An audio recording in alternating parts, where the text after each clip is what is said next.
Pemirsa, Anda kembali menyaksikan Kominfo Newsroom. Mahkamah Konstitusi Indonesia menggelar Kongres Lembaga Peradilan Sedunia. Kongres yang bertajuk Constitutional Justice and Peace ini diharapkan mampu menciptakan demokrasi, kedamaian, dan perkuatan kerjasama bilateral antar negara. Mahkamah Konstitusi Republik Indonesia menggelar Kongres kelima Konferensi Badan Peradilan Konstitusi Sedunia tahun 2022 di Bali, Rabu 5 Oktober 2022 dengan tema Constitutional Justice and Peace.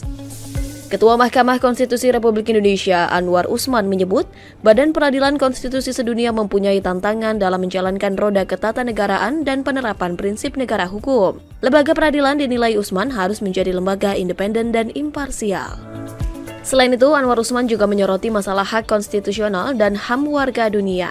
Anwar menilai masalah hak konstitusional dan HAM setiap negara harus mengacu pada deklarasi HAM PBB. Dan negara juga diminta untuk peka kepada perusahaan multinasional yang mengabaikan pemenuhan hak asasi manusia. Dalam kongres ini, Mahkamah Konstitusi Republik Indonesia mengajak para lembaga peradilan dari berbagai dunia untuk berjuang bersama, membangun tatanan dunia yang damai, sekaligus mengelola berbagai krisis bersama-sama. Melalui pertemuan ini, para peserta kongres diinformasikan tentang inisiatif Mahkamah Konstitusi Republik Indonesia untuk membentuk Constitutional Supremacy Index, suatu mekanisme untuk mengukur kemajuan dan perkembangan kepatuhan konstitusi suatu negara yang sejalan dengan prinsip konstitusionalisme. Ide pembentukan Constitutional Supremacy Index juga untuk mengukur apakah cabang-cabang kekuasaan negara telah mengimplementasikan nilai-nilai konstitusi.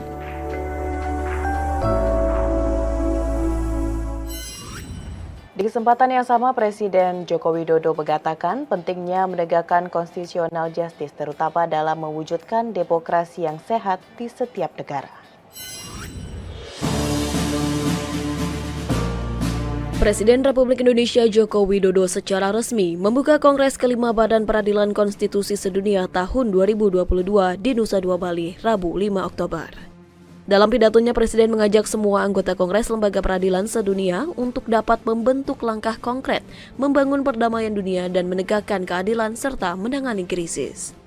Presiden menilai meski rivalitas antara negara dalam bidang militer dan ekonomi menguat, namun jalinan persaudaraan dan kerjasama antar negara dan bangsa harus tetap terjaga dan diperkuat. Kondisi dunia saat ini tengah menghadapi krisis ekonomi dan konflik geopolitik yang berimbas pada krisis pangan, energi, dan finansial. Lembaga peradilan harus menjadi pilar utama dalam menegakkan constitutional justice demi terciptanya demokrasi, perlindungan HAM, dan kepastian hukum. Menutup pidatonya, Presiden Republik Indonesia Joko Widodo berharap lembaga peradilan sedunia mampu menghentikan perang, mendamaikan dunia, dan mengelola berbagai krisis bersama-sama.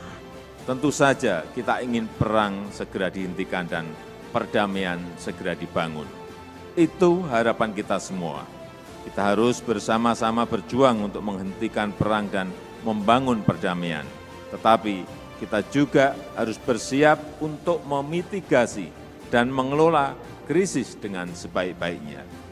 Dengan kata lain, selain memperjuangkan constitutional justice yang merupakan elemen kunci dari demokrasi, perlindungan HAM, dan kepastian hukum, masing-masing negara pasti sedang berjuang keras menghadapi krisis pangan, energi, dan finansial. Masing-masing negara pasti mencari titik sinergi antara constitutional justice dan penanganan krisis.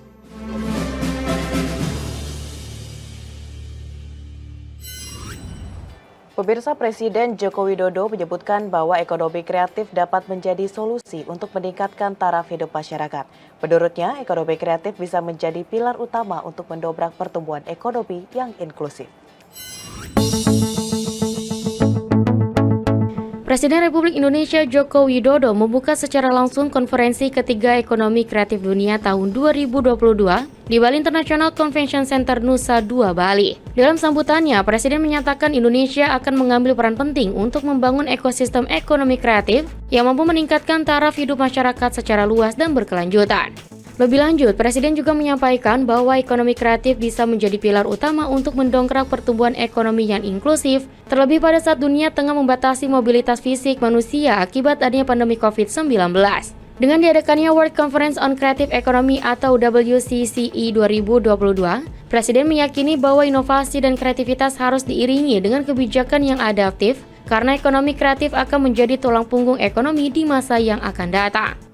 Saya percaya ekonomi kreatif di Indonesia dan di banyak negara lainnya akan menjadi tulang punggung ekonomi di masa depan.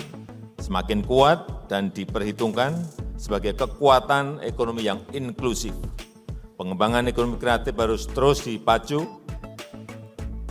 agar menjadi sektor yang futuristik, tumbuh lebih cepat, lebih besar dan maju. Menteri Pariwisata dan Ekonomi Kreatif Republik Indonesia Sandiaga Uno yang turut hadir dalam pelaksanaan WCCE tahun 2022 menyatakan, dalam WCCE terdapat 1.000 pelaku dari berbagai unsur masyarakat pentahelix dan pengambil kebijakan di bidang ekonomi kreatif dunia. Sandiaga juga berharap acara ini dapat menjadi pemicu momentum pemulihan dari sektor ekonomi kreatif yang terdampak akibat pandemi dan Indonesia dapat membawa suatu perubahan menuju perkembangan ekonomi kreatif. Harapannya adalah kegiatan ini akan memicu momentum kepulihan dari sektor ekonomi kreatif yang terdampak pandemi, dan temanya adalah inklusif, yaitu ekonomi kreatif yang membuka peluang usaha dan lapangan kerja yang berkualitas bagi seluruh masyarakat dunia. Dan harapannya Indonesia bisa menjadi pemimpin yang membawa suatu semangat perubahan dan menuju tentunya perkembangan ekonomi kreatif yang lebih baik. Kami yakin Indonesia mampu di bawah kepemimpinan Bapak Presiden, dan saya juga melihat bahwa target pencapaian 4,4 juta lapangan kerja baru di sektor pariwisata dan ekonomi kreatif di tahun 2024 bisa tercapai.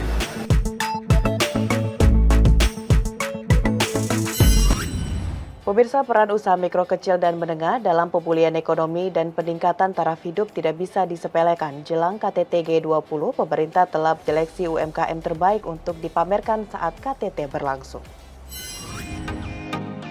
Momentum presidensi G20 Indonesia tahun 2022 dapat dimanfaatkan sebaik mungkin di berbagai aspek, salah satunya meningkatkan peran usaha mikro, kecil, dan menengah. Hal ini menjadi kesempatan bagi Indonesia untuk menunjukkan kepada dunia bahwa produk UMKM tanah air memiliki produk berkualitas internasional. Dalam upaya penguatan UMKM, staf ahli Menteri Bidang Produktivitas Daya Saing Kementerian Koperasi dan UKM Edi Satria mengatakan, pemerintah daerah memberikan dukungan dengan pendataan UKM sesuai dengan kelas dan bidang usaha, pendampingan kualitas, serta memberi fasilitas sertifikasi produk UKM, pendampingan onboarding UKM dalam katalog digital hingga kurasi UKM ekspor. Kemenkop UKM dalam hal ini memaksimalkan event G20 Indonesia agar sebanyak mungkin UMKM dapat berpartisipasi sebagai penyedia merchandise G20 Indonesia. Dari 1.004 UMKM yang mendaftar melalui website resmi UKM, terpilih 20 UKM yang telah melalui proses kurasi dengan beragam kategori seperti kosmetik, makanan, hingga mode pakaian. UMKM yang terpilih sudah melalui proses kurasi dengan memenuhi kriteria, di antaranya produk yang memiliki kualitas internasional,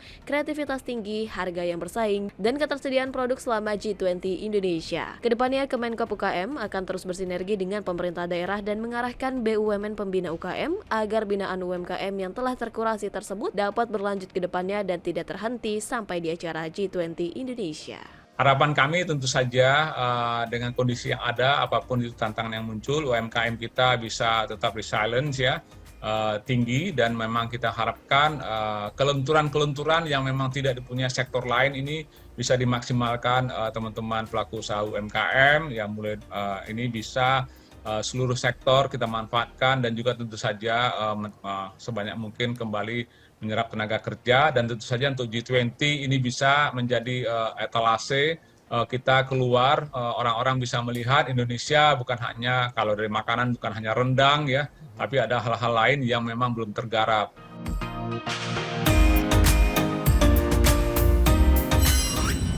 Pemirsa, usai jeda pariwara kami akan kembali dengan dialog mengenai aksi nyata Gerakan Indonesia Tertib. Tetaplah bersama kami.